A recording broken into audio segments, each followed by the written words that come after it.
جب سے انہوں نے یہ سوچا کہ ہم اسٹیبلشمنٹ کی مدد سے اقتدار میں آئیں، اور میں نے واضح طور پہ ان کو کہا تھا کہ اس ملک کی تاریخ بڑی تلخ ہے، اور جو لوگ ان کی بیساکھیوں سے آتے ہیں وہ بیساکھیاں کھینچ لی جاتی ہیں، ان کو گرایا جاتا ہے۔ یعنی کہ آپ یہ کہہ رہے ہیں کہ نواز شریف صاحب کے ساتھ جو ہوا تھا وہ غلط تھا اور آج بھی غلط ہو رہا ہے؟ بالکل، وہ بھی غلط تھا، یہ بھی غلط ہے، اور اب جو نواز شریف صاحب پھر کر رہے ہیں وہ بھی غلط کر رہے ہیں۔ ان کو تاریخ کا ہم سب سے زیادہ علم ہے۔ انہوں نے جلسوں میں یہ کہا ہوا ہے باجوہ صاحب کو ایڈریس کر کے کہ آپ جو کر رہے ہیں غلط کر رہے ہیں، غیر آئینی کر رہے ہیں۔ آج آپ نے کیوں ان کے ساتھ سمجھوتا کر لیا؟ آج پھر وہی ایک ناقص سسٹم جو اس ملک میں 70 سال سے رائج ہے، جس کے مطابق جمہوریت، سویلین سپریمیسی اور آئین کی سربلندی اور سرفرازی اور عملداری خطرے میں گئی ہے، اس کو پھر آپ اس میں حصہ ڈال رہے ہیں، تو یہ بڑے افسوس کی بات ہے۔ سیاسی قوتیں جب بھی اس قسم کا کوئی سمجھوتا کرتی ہیں، اس سے آئین کی عملداری جو ہے وہ کمزور ہے۔ سر یہ بتائیے گا، پہلے انہوں نے اپنے ویلاگ کے لیے کیا ہے کہ آج کے فیصلے کے بارے میں تھوڑا سا تفصیل سے بتائیے گا کہ کیا کہیں گا تحریک انصاف کیسے اس کو ہینڈل کریں؟ دیکھیے، اس کے بارے میں تو پہلے بات ہو گئی، سلمان صاحب نے بھی کہی کہ ہم ساری قانونی اور آئینی چارہ جوئی کریں گے، ہم اس کے خلاف اپیل کریں گے۔ اپیل تیار ہو رہی ہے، سلمان صاحب تیار کروا رہے ہیں اپیل۔ انشاءاللہ تعالیٰ دونوں کیسز میں جتنی جلدی ہو سکا، جتنی جلدی ہمیں ڈاکومنٹس مل پایا اور نقول حاصل کی، ہم جلد سے جلد اپنی اپیلیں فائل کریں گے اور قانونی چارہ جوئی بڑی ایکٹیولی اس کو پرسو کریں گے۔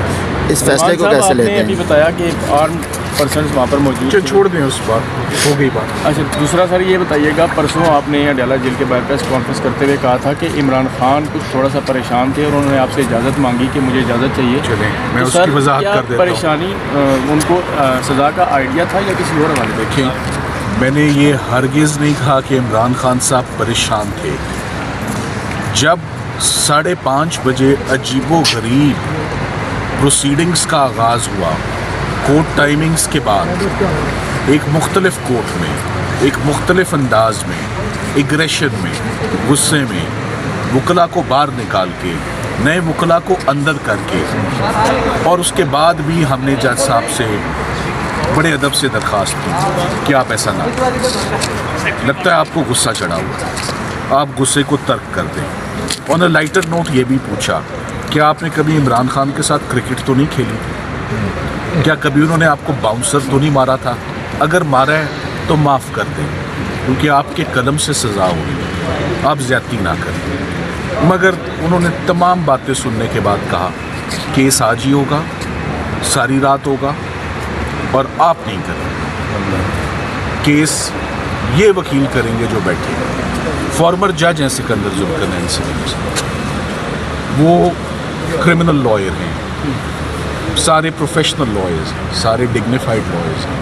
ہمارا پروفیشن ہے لوگوں کا دفاع۔ آئین کہتا ہے یا تو آئین معطل ہے، آئین ختم ہے، فنڈامنٹل رائٹس نہیں ہے، آرٹیکل 4 نہیں ہے، آرٹیکل 9 نہیں ہے، آرٹیکل 10 نہیں ہے۔ CRPC میں 340 ایک سیپریٹ پروویژن ہے، right to pleader, right to counsel, یہ بڑے بیسک رائٹس ہیں۔ تو خان صاحب نے 7:30 بجے مجھے پہلے کہا میں اس پروسیڈنگ میں سلمان نہیں بیٹھنا چاہتا، مجھے جانے دو۔ تو اس وقت حالات کچھ اور تھے۔ فائنلی انہوں نے 8 بجے یہ بولا کہ میں نے نہ کبھی فکسڈ میچ کھیلا ہے، نہ میں اس کو دیکھنے کی قوت رکھتا ہوں، میرے لیے تکلیف دہ ہے، میں جا سکتا ہوں۔ میں نے کہا آپ جا سکتے ہیں۔ تو انہوں نے ایک فکسڈ میچ کو جب پراپرلی، اور میں نے خان صاحب کو کبھی بھی اپنا ان کو جو انالیسز ہے نا وہ جلد بازی میں دیتے نہیں دیکھا۔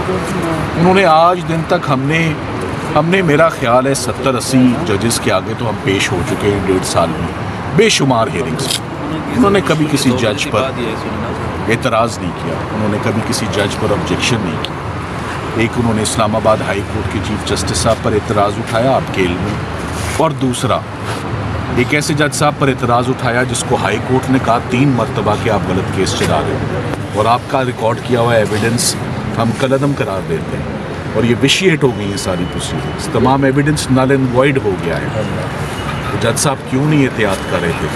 پھر جو انہوں نے کل کیا